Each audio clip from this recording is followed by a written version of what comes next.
Welcome to the Scrambling Armchair, Chiefs news, analysis, and opinion every day. The Kansas City Chiefs have just made their first round selection in the 2025 NFL Draft, and while the player himself may not be all that much of a surprise going on pre-draft hype, I do believe that the process by which Josh Simmons became a member of the Kansas City Chiefs is a bit surprising. We have some pre-care to take care of before talking about the selection itself. The Kansas City Chiefs traded back from 31 to 32 with the Philadelphia Eagles. And when I heard this, I thought, okay, well, great. The Kansas City Chiefs probably picked up a fourth, seventh round pick, because moving up one spot from 32 to 31, not all that valuable. A lot of the needs do not overlap between the Kansas City Chiefs and the Philadelphia Eagles. But the Kansas City Chiefs and Brett Veach managed to pull another fleecing and picked up a fifth round pick 164 overall in the 2025 draft. That is a fifth round pick that is very valuable because this draft itself is kind of heavy on the middle rounds. And when the draft is heavy in the middle rounds, sometimes there is spillover into the late rounds. The fifth round is that mid to late kind of area. So it's very possible here that by picking up a fifth round pick, the Kansas City Chiefs have picked up a player that will, in a season or two, start. It's possible they picked up a player who will immediately start. The running back class here is very deep, and that third, fourth round range is really where I think a lot of the talent is slotted, but that does not mean that's where it will come off of the board. If teams already have their running backs that they've taken in the first, second, third round, they're not going to double up at the position, leaving that talent to fall down the board a little bit more. And we have seen Brett Veach mention this running back class in particular. So what did they give up for this fifth round pick? They moved back one spot, and the Eagles moved up in order to take JoeH Campbell, a player that I don't think the Kansas City Chiefs were ever at any risk to select. I just don't think that's where the priorities were for the Kansas City Chiefs. I think that the Chiefs have invested a lot in the linebacker core right now, and it was unlikely that they were going to do anything with JoeH Campbell. So I think that this is just the Chiefs basically bending down and picking up a fifth round pick. That is a perhaps small move, but it's something that keeps a dynasty going. So who is Josh Simmons?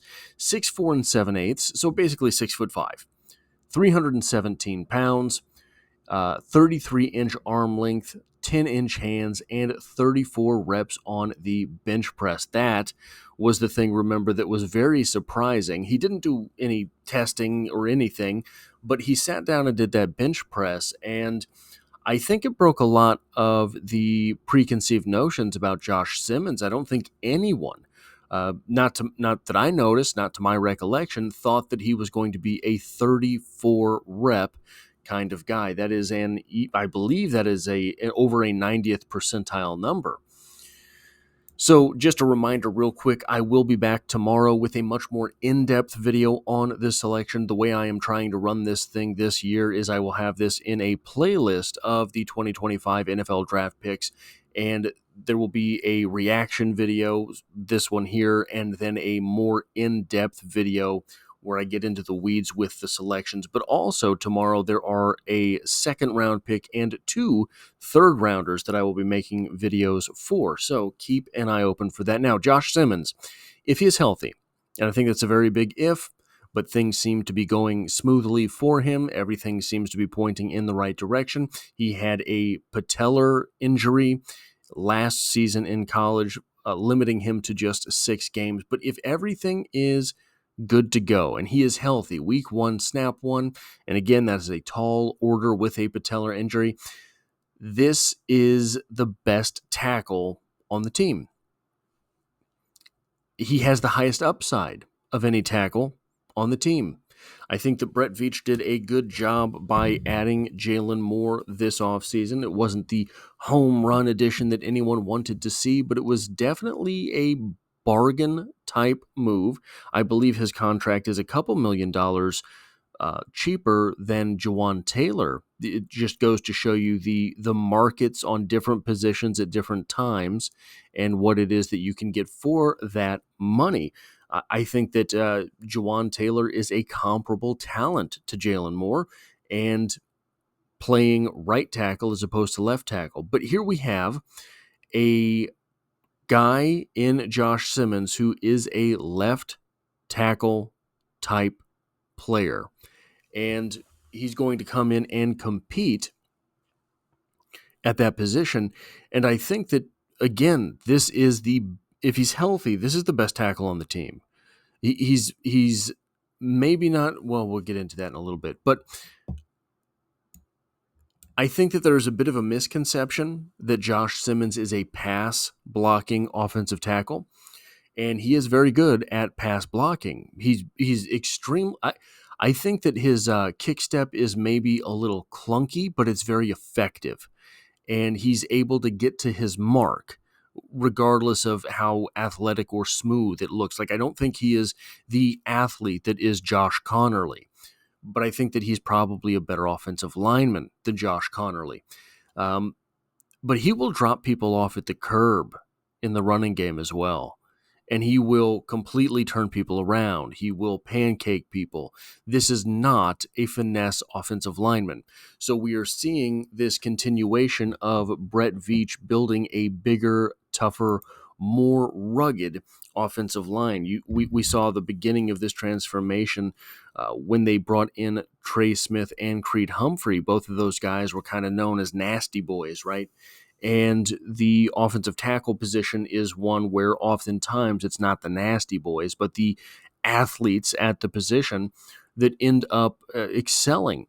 But Brett Veach has really made an effort to steer his roster towards the big, nasty athletes. So Kingsley Suamataia, Wanye Morris, they're not finesse blockers. They are the offensive tackles that Brett Veach has chosen to draft. Ethan Driscoll as a UDFA, not a finesse offensive lineman. He's not as big in it. Well, he's bigger than either of the other two, but he's not as imposing because I don't think he's as strong. Jawan Taylor is really the only finesse type blocker that Brett Veach has brought in this way. So Josh Simmons being appended to that offensive line with the ability that he has in the running game, you're looking at all of a sudden a left tackle that very good in the running game, a left guard in Kingsley Suamataia who is a mauler. I mean, say what you will about him. I don't know where you stand on the whole should he be the left guard thing. You could see the strength when he was on the field. So center, Creed Humphrey, obviously a stud in the running game. Right guard, Trey Smith, demolishes people in the running game. So Brett Veach has built this offensive line all of a sudden with the ability to just run down people's throats, or at least so it would seem. But all the while making upgrades places for pass protection as well. Now, obviously, I don't think anybody believes that Kingsley Suamataia is going to be as good in the pass blocking department as was Joe Thuney. He doesn't really have to be, right? You saw Joe Thuney be absolutely elite in pass blocking, and it didn't matter because the left tackle situation was so dire. So the left guard situation, the right guard situation in the pass blocking department, they're not all that particularly important, at least not when compared to the offensive tackles. Something that I keep putting out there about Josh Simmons, if he were healthy, if he had finished this season healthy, I think the argument would have been there to debate whether or not he was the top offensive tackle in this class. I know we saw, was it 3 in the top 9 picks, 3 in the top, 9 picks there go, including Armand Mimbo from Mizzou. You had was it number 3 overall you had an offensive tackle, and then number 9 overall you had the Texas tackle. But I think that it is very, very within the realm of possibility that Josh Simmons would have been in conversation for the best offensive tackle in this class. I think that he is a more well-rounded offensive tackle than those top 3 offensive tackles, with the exception of Armand Mimbu. Mimbu is interesting because of his athleticism. I don't know that he is all that interesting because of his offensive linemanism. So I think that Josh Simmons is a more complete offensive lineman than Armand Mimbu, but he's not the athlete that is Armand Mimbu. So this could be 5 years of starting left tackle play on a rookie contract at the end of the first round. It could be incredible for the franchise moving forward. Now, physically, he's got decent height, 6'5", right? That's around where you want to see. He's got decent weight, 317. That's around where you want to see. He's got minimum expected arm length, 33 inches. So it's not a positive, not a negative. He's just not a real long athlete. But that power, 34 reps on the bench press, that is plus power. That is something that smacked me in the face when I saw that he had that, and I had to go back and reevaluate what I thought about him, because it's not like he was expected to do 23 reps and he did 27 reps. He was expected to be around that 24 range, at least as far as I can remember, and all of a sudden he cranks out 34 reps. And when I went back and I looked, he does show quite a bit more power than I had expected. He is able to get a hook under somebody and just crank them up there. He is able to completely turn players around in the running game. He is also deceptively mobile, and he is able to climb to the second level, and he will cross a defender's face in order to make a block. That is promising that he is the type of athlete that it takes to play defense or left tackle in the NFL. I do think that the weaknesses from what I saw in his game are that his hands are a bit late and they're a bit inaccurate. That said, guys, those are things you can clean up. Like he's not a finished product, right? Especially when you're looking at the injury. He's not a finished product. But guys, he's a real good one. He is a very good product. And I think that it is the reason he fell is completely due to the question marks surrounding that injury. I have to believe that, looking at this guy on film. So what do the Chiefs currently have at offensive tackle? Well, Ethan Driscoll was a UDFA last season, and he spent all year on the active roster. Do I think that Ethan Driscoll is the next Pro Bowl left tackle for the Kansas City Chiefs? No, but I do think that he has swing tackle potential. I think that he can be a guy that you find on the field starting for the Kansas City Chiefs if something goes wrong. I don't know if he's there yet. So why does that matter? Well, all of a sudden, you have a guy that you might be able to shop around in the preseason. If you can get him out there in the preseason games, prove that he is someone who belongs on an NFL roster, all of a sudden that becomes a tradable asset, because you have, I don't know about Jason Godric, so I'm just going to skip Jason Godric for now. But you have on your roster 5 guys: Jalen Moore, Josh Simmons, Kingsley Suamataia, Jawan Taylor, and Wanye Morris, that have all started, well, with the exception of Josh Simmons, but I think he's the most talented, all started games at tackle in the NFL. So you can afford to move on from an asset like Ethan Driscoll. Jason Godric, I think you get the you get the free roster spot for having an international developmental player. That seems to be where they're going with that. I thought that Jason Godric showed great progress between years 1 and 2. I don't know what that's worth, right? So I don't know what that's worth. I don't know what it is that you can expect from Jason Godric. But now we get into the meat of this roster. Jalen Moore, Josh Simmons. These are new players to the roster, a roster that last season started Kingsley Suamataia and Wanye Morris at the left tackle position. You can say what you want about Jalen Moore and his lack of experience. You can say what you want about Josh Simmons and his injury. I am a firm believer in Kingsley Suamataia. I think that he can develop into a left tackle. I think that is still his ceiling. I think that Wanye Morris can be an effective right tackle in the NFL. And Jawaan Taylor, for all of his faults, and by that I mean the laundry that he collects, he has started at right tackle in the league for quite some time. Meaning that on top of last year's roster, the Kansas City Chiefs have the guy who was signed to start at left tackle and the guy who was drafted to start at left tackle. They have compounded this talent in a single offseason to where all of a sudden you're looking at guys who started at left tackle for you last year maybe making permanent moves to offensive guard. That is a much greater collection of talent. By the way, this is from the Chiefs official website. They already have Josh Simmons up there. So very interesting, because there are some times where you will have free agents signed and they don't have their profile on the website for a few days. But anyway, guys, the offensive tackle situation for the Kansas City Chiefs, I don't even think Jawaan Taylor is safe now.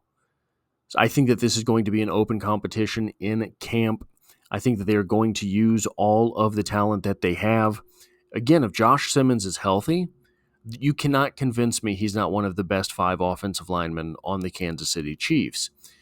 If Jalen Moore, who was just signed, is who Jalen Moore has shown himself to be at times, then you can't convince me he's not one of the best 5 offensive linemen on the field. Jawaan Taylor has a hefty price tag for this season, but after this season, he becomes a cuttable asset. He becomes a guy that you can just cut, and you're not going to suffer that much for it from a financial perspective. So the potential scenarios that set up here,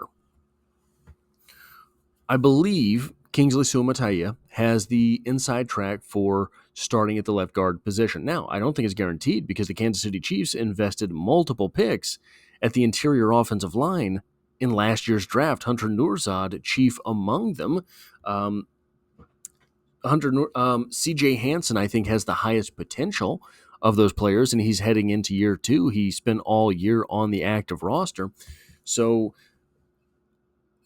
all of a sudden, Jawaan Taylor, maybe this becomes the season you could move on from him. If you feel more comfortable with Josh Simmons starting at right tackle if he's healthy, if you feel comfortable with Jalen Moore starting at left tackle because he's healthy, Kingsley Suamataia starts at left guard, all of a sudden you have Jawaan Taylor and Wanye Morris and Ethan Driscoll all sitting on the bench. Jawaan Taylor, again, has not been a phenomenal signing. He's been on the field.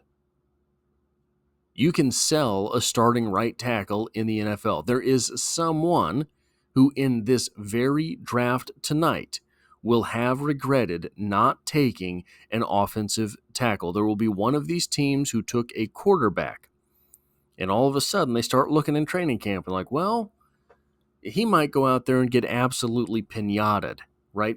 So you want an offensive lineman to keep him upright.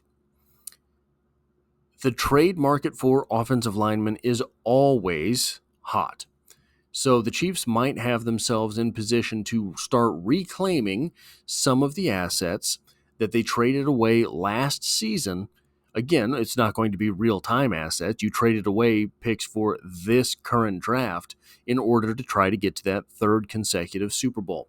But the Chiefs do now seemingly have assets that could be traded in order to claw back some of the draft capital that was sort of unloaded in order to get to a third consecutive Super Bowl. Now, guys, that is what I have for this video. Again, I will be back tomorrow with a more in-depth video on this selection. We will be back to cover rounds 2 and 3 tomorrow as well. So consider hitting that subscribe button if you are not already subscribed. Consider hitting the like button if you did like this thing. And as always, I hope to have you back for the next one.